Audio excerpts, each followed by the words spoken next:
The story of Fernande Valmy is one of stewardship, caring, and brotherhood.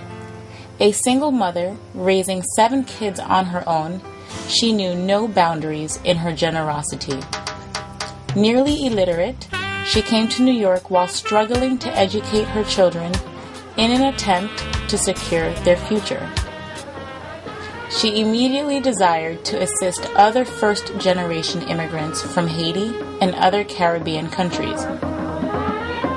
She began Valmy Ministries first and foremost to propagate the Word of God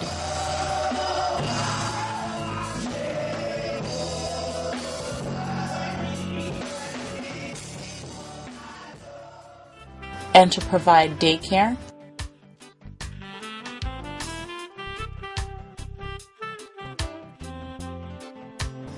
after-school support, and general support to all in need.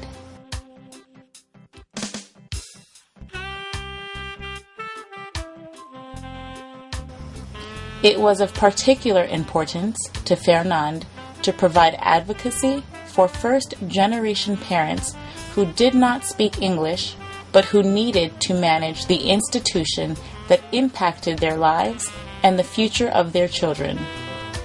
Those who struggled needed a voice, and Fernande devoted her life to speaking up for those who were in need. While her dream began in Brooklyn, it grew beyond the New York City borough.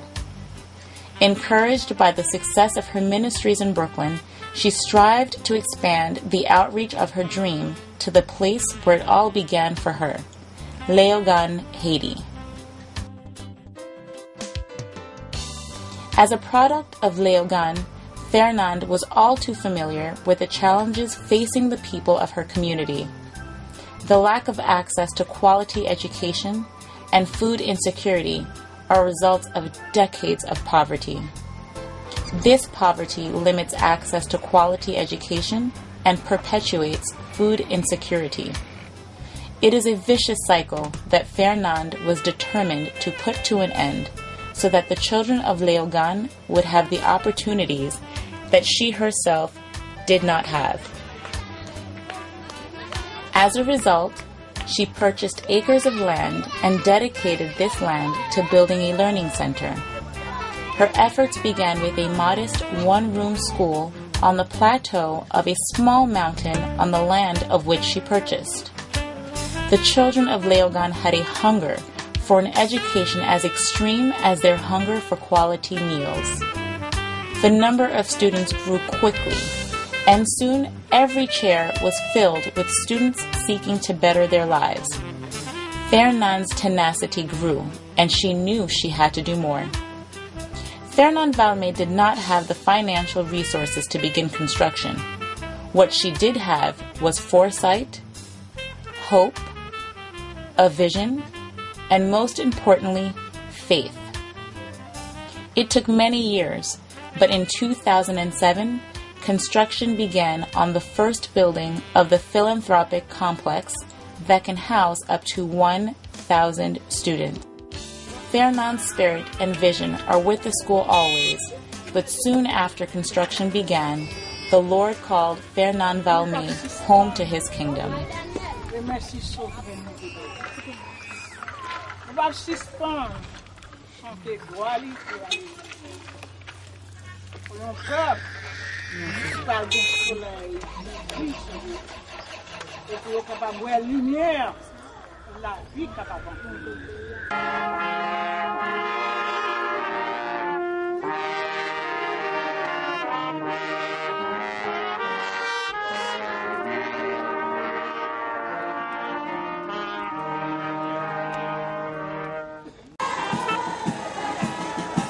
November 18th, 2009, hundreds of Haitian Americans, Canadians, as well as other FVM supporters left their respective countries to unite with the thousands of people from Léogâne and neighboring communities to inaugurate l'Institut Mixte Suze Valmy Cœur.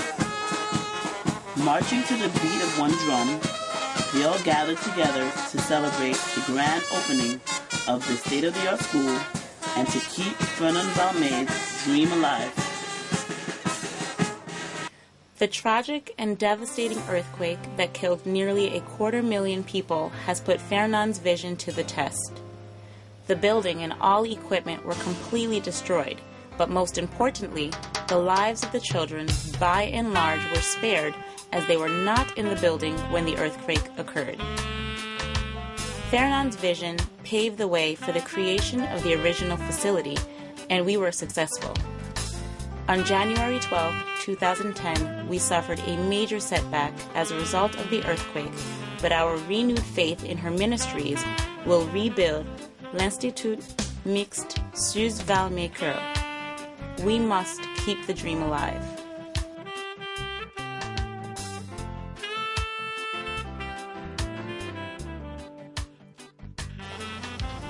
Many of the people of Léogâne are living under inadequate tents, and survival has become a daily battle. Our first goal was to re-establish a sense of normalcy. We immediately constructed a temporary but safe school structure.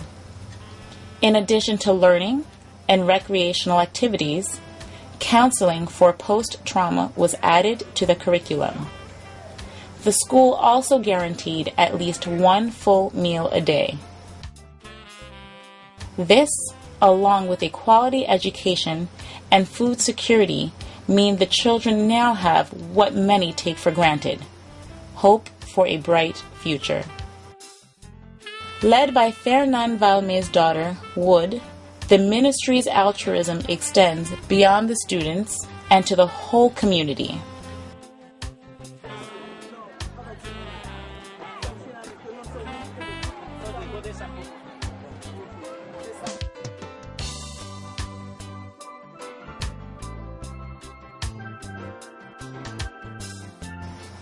For example, the ministries repaired water wells and aided in water purification to provide healthy drinking water for all.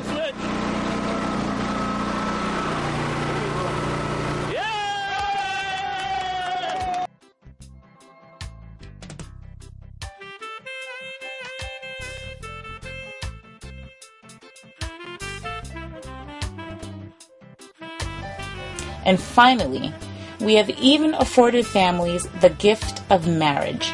We were able to fully fund, decorate, cater, and provide a pastor to marry dozens of men and women who otherwise would not have been able to afford a wedding and proclaim their love for each other before the Lord. The education we instill in our children go well beyond reading, writing, arithmetics, and the sciences. Because of the long history of deforestation in Haiti, we made sure to include a nursery in our curriculum. By nursery, we mean the planting and caring of our landscape.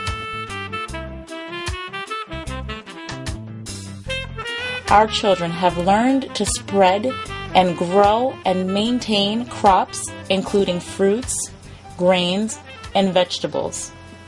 This project, from its inception, was supported by the Food and Agriculture Organization and its lead ambassador and founder, Carl Lewis, who graciously paid us a visit and brought with him an international message of hope and brotherhood to children and their families.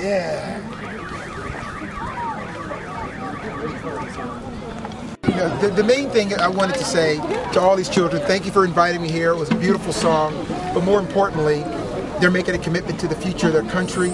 Stay educated, stay in school, and you are the future of Haiti. And also take that wonderful message all around the world and come back home and make your country proud. The second generation has not forgotten their grandmother's dream either. Marc Valmé, a mechanical engineer and grandson of Fernand Valmé, went to Haiti himself to assess the damage and to bring his own contribution to the building project. On top of a hill, it sort of precludes any heavy equipment that you can see. All the work has to be done manually, which is difficult. It appears that the last school was total loss. Perhaps we can reuse the foundation, but The school bar is going to have to be, it can't be reused. It's all going to have to be rebuilt. So right now, we're at the first stage where we're actually removing the rubble. We are even fortunate and blessed enough to spread this dream all the way down to the third generation. They are quite involved in our fundraising efforts and spreading awareness as well. We are the third generation of Funnel Valmy. Please help the children of Haiti. Keep the dream alive. Please help the children of Haiti. Keep the dream alive.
Parents of the students and people from the community sing, dance, and pray as they witness the first phase of reconstruction.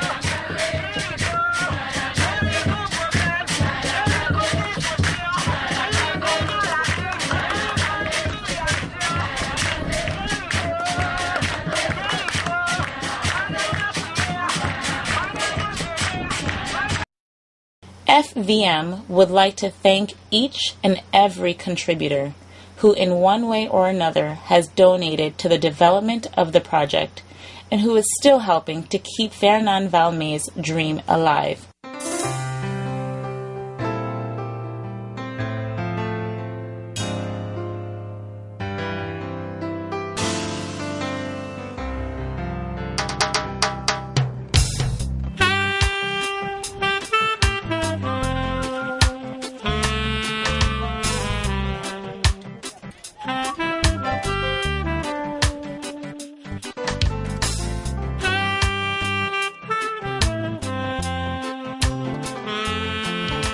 Special thanks are extended to the Perfecting Faith Church, led by Senior Pastor Donnie McClurkin and Associate Pastor Louis Melini.